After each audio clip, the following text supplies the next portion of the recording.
Oh, Canada. You wouldn't believe this. Hold on to your toques, folks, because things just got real interesting between the US and Canada. We're talking about a situation that has escalated beyond anyone's wildest expectations. I'm talking full-blown trade war, complete with tariffs, blockades, and enough passive-aggressive politeness to make a hockey mom blush. It's like a game of chess, but with maple syrup and hockey sticks.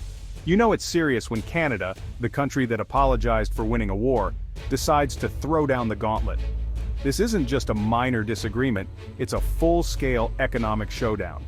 It all started, as these things often do, with Donald Trump and his tariffs. The man has a knack for stirring the pot, and this time, he really outdid himself. Remember those? The ones he slapped on Canadian steel and aluminum, claiming national security? Yeah, those tariffs were the spark that ignited this whole situation. Yeah, turns out our neighbors to the north didn't find that too neighborly. Canadians are known for their politeness, but even they have their limits. So what did they do? They decided to take a stand, and boy did they ever. Canada, in a move that can only be described as Canadian AF, decided to play hardball. They weren't going to take this lying down.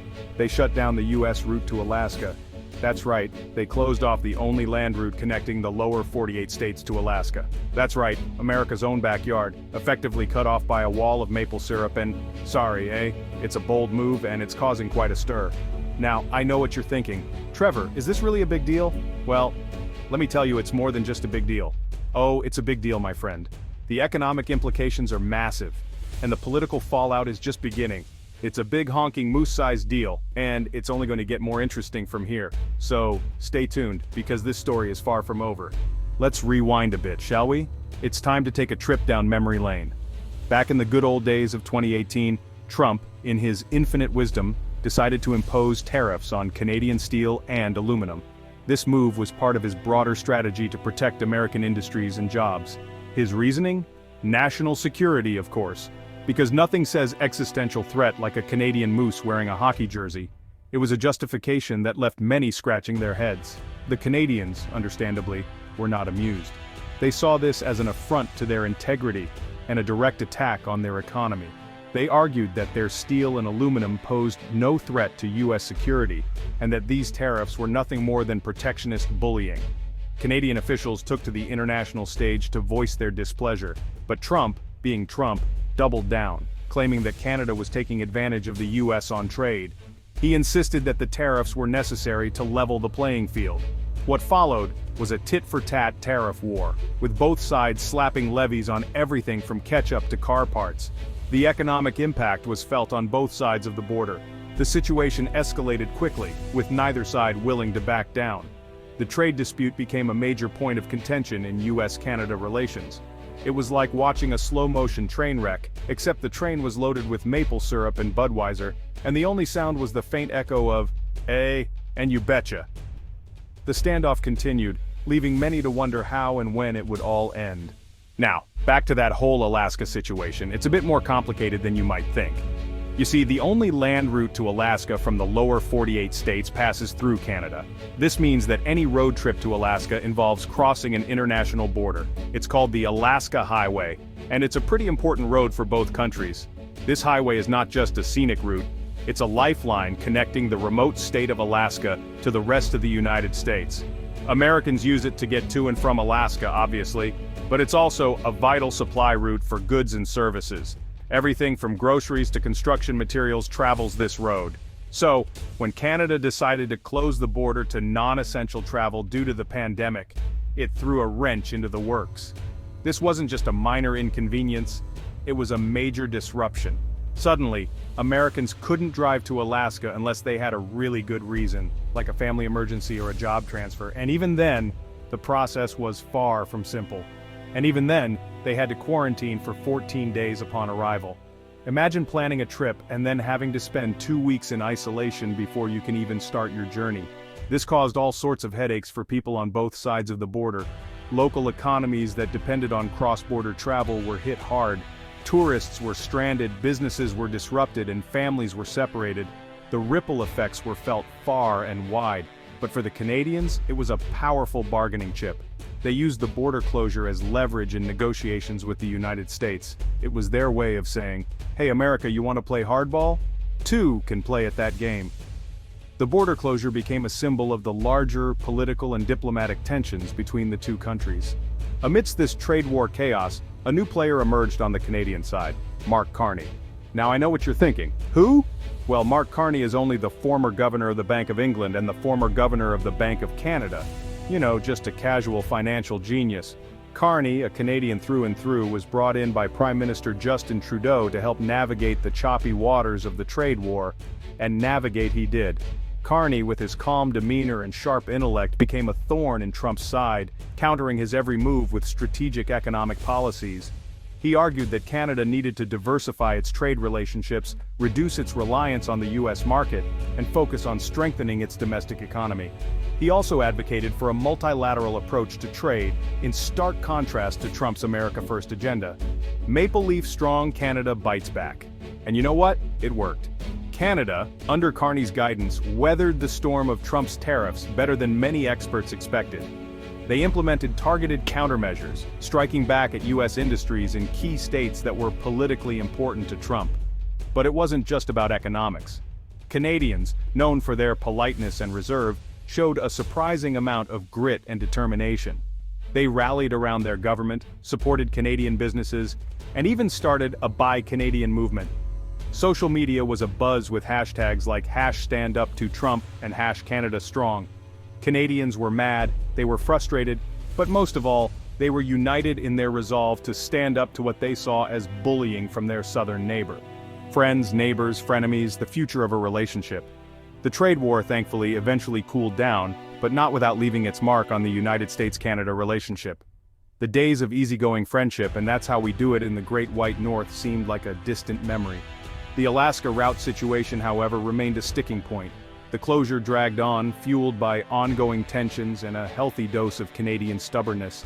It became a symbol of the new reality, a physical manifestation of the rift that had emerged between the two countries. It was a stark reminder that even the friendliest of neighbors can have their differences, and that sometimes those differences can have very real consequences. The economic fallout, more than just dollars and cents. The economic impact of the trade war was undeniable. Both countries felt the pinch, with businesses on both sides of the border suffering losses and job cuts. The tariffs, like unwelcome guests, overstayed their welcome, disrupting supply chains and driving up prices for consumers. The closure of the Alaska route added insult to injury, particularly for businesses that relied on the flow of goods and services between the two countries. The tourism industry, already reeling from the pandemic, took a major hit, with fewer Americans venturing north and Canadians hesitant to spend their dollars south of the border. The trade war served as a wake-up call for both countries, highlighting the deep economic interdependence between them. It exposed vulnerabilities in supply chains, forced businesses to reevaluate their reliance on a single market, and underscored the importance of diversification and resilience in a globalized economy. Social tremors, from Twitter wars to tourism troubles. Beyond the economic fallout, the trade war also left its mark on the social fabric of both countries. The once friendly banter between Canadians and Americans took on a sharper edge, with jokes and memes quickly escalating into online spats and Twitter wars. The closure of the Alaska route, in particular, became a lightning rod for frustration and resentment. Canadians, tired of being seen as America's little brother, used the situation to assert their sovereignty and independence. The trade war, in a way, exposed a growing sense of national identity among Canadians, a desire to forge their own path on the world stage and redefine their relationship with their powerful neighbor to the south. Lessons learned? Maybe, maybe not. So, what did we learn from this whole trade war debacle? Well, for starters, we learned that even the most seemingly unshakable alliances can be tested by economic self-interest and political posturing. We also learned that Canada, despite its reputation for politeness and compromise, is not afraid to stand up for itself when pushed too far. The trade war served as a stark reminder of the interconnectedness of the global economy and the importance of international cooperation. It also highlighted the limits of protectionist policies and the unintended consequences of economic nationalism. Whether these lessons will be heeded in the long term remains to be seen. But one thing is for sure, the relationship between the United States and Canada will never be quite the same. The northern blockade intensifies. As the trade war raged on, tensions escalated further, with Canada taking unprecedented measures to protect its own interests. The Northern Blockade, as it came to be known, involved a series of retaliatory tariffs and restrictions aimed squarely at key American industries. Videos of Canadian officials making bold statements flooded social media, adding fuel to the fire. The blockade not only strained economic ties but also began to affect cultural exchanges and tourism. Border towns that once thrived on cross-border traffic now saw empty streets and shuttered storefronts. The sense of camaraderie that had long defined the U.S. Canada relationship seemed to be eroding, replaced by a growing sense of mistrust. The Northern Blockade was more than just an economic maneuver. It was a signal that Canada was willing to go to great lengths to defend its sovereignty. The question on everyone's mind was, how far would this go, and at what cost? Diplomatic chess game. As the Northern Blockade strained relations to their breaking point, both nations turned to the art of diplomacy to find a way out of the quagmire. High-stakes meetings took place behind closed doors, with each side trying to outmaneuver the other on the geopolitical chessboard. Canadian negotiators, armed with a deep understanding of international law and trade agreements, sought to leverage their position while maintaining a veneer of cooperation. Meanwhile, American diplomats, pressured by domestic industries and political factions, were equally determined to secure favorable terms. As the diplomatic chess game continued, the economic fallout became impossible to ignore.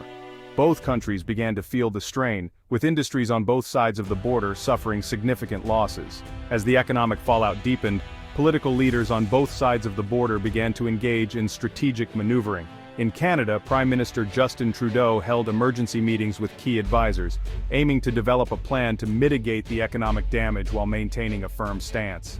Across the border, U.S. President Donald Trump doubled down on his America First policy, rallying his base with promises of new trade deals that would benefit American workers. Despite the tough rhetoric, behind the scenes, there were ongoing efforts to find a diplomatic resolution. Both nations knew that prolonged economic strain was unsustainable and that a balanced, mutually beneficial agreement was crucial for the future. As political leaders played their high-stakes game of chess, the public on both sides of the border began to voice their frustrations. In Canada, citizens took to social media and the streets, demanding that their government take a stronger stand against what they perceived as unfair U.S. trade practices. Hashtags like #StandWithCanada and #FairTradeNow started trending, and public rallies grew in size and intensity. Meanwhile, in the United States, the response was mixed. Some supported President Trump's hardline stance, believing it was necessary to protect American jobs and industries. Others, however, were concerned about the rising prices of goods and the impact on small businesses that relied on Canadian imports. News channels buzzed with debates, and town hall meetings were filled with passionate voices on both sides. The growing public pressure added another layer of complexity to the already tense negotiations. Leaders knew that any misstep could lead to significant political fallout, making the path to a resolution even more challenging. In the midst of this, both nations had to grapple with the reality that their actions were not just about economics, but about the livelihoods and futures of millions of people. With public pressure mounting and the stakes higher than ever, both nations knew that they had to return to the negotiating table. The trade talks resumed in a much more tense and urgent atmosphere. Delegates from Canada and the United States convened in a neutral location, determined to find common ground. Videos showed the negotiators arriving with serious expressions, briefcases in hand, ready to tackle the myriad issues that had brought the two countries to the brink of a trade war. The initial conversations were tough, with both sides standing firm on their positions, yet there were moments of cautious optimism. Clips of negotiators shaking hands and exchanging documents hinted at potential breakthroughs. The spirit of cooperation began to seep back into the discussions, as both countries realized the importance of maintaining their long-standing relationship. Despite the challenges, there was a sense of resilience and determination in the air. The negotiators knew that the livelihoods of millions depended on their ability to reach a fair and balanced agreement. As the talks progressed, the world watched closely, hopeful that the resilient spirit of both nations would prevail. The music swelled triumphantly as the scene closed, signaling that while the road ahead was still fraught with challenges, there was a renewed sense of hope that a resolution could be achieved. As the trade talks continued, whispers of a potential new agreement began to circulate. The atmosphere in the negotiation room shifted from mere resilience to cautious optimism. Clips showed negotiators huddled together, animatedly discussing terms, their faces a mix of determination and hope. The The world watched with bated breath as key issues were tackled one by one, from tariffs to trade balances, each side making concessions. The scenes of intense discussions were interspersed with moments of rare camaraderie, as delegates shared a laugh or a handshake, hinting at the progress being made. As the days turned into nights and the talks extended beyond scheduled hours, the dedication of both sides was evident. Videos captured the weary but resolute faces of the negotiators, underscoring the gravity of the situation. Finally, a breakthrough seemed imminent.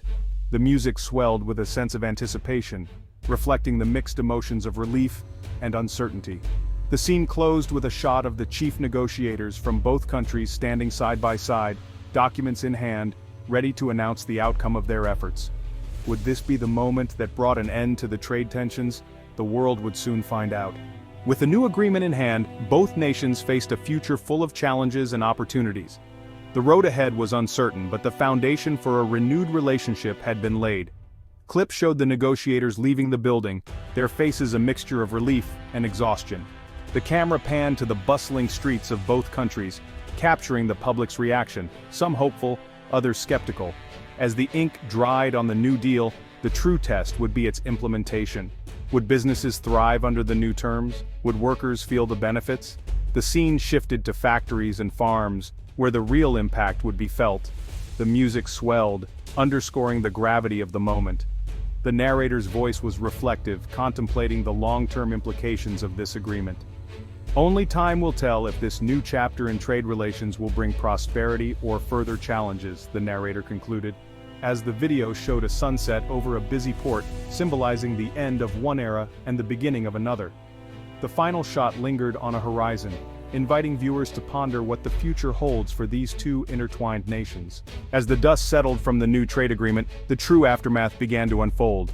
Businesses on both sides of the border scrambled to adjust, some thriving under the new terms while others struggled to keep pace. Factories buzzed with activity, but not all workers felt the benefits. Farmers faced new regulations, and the ripple effects were felt in every community. The political landscape shifted as leaders on both sides claimed victory, but the public remained divided.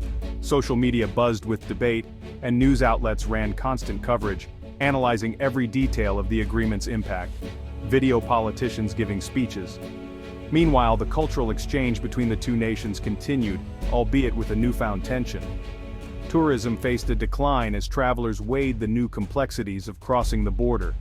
In the end, the aftermath of the trade deal was a complex tapestry of wins and losses, unity, and division.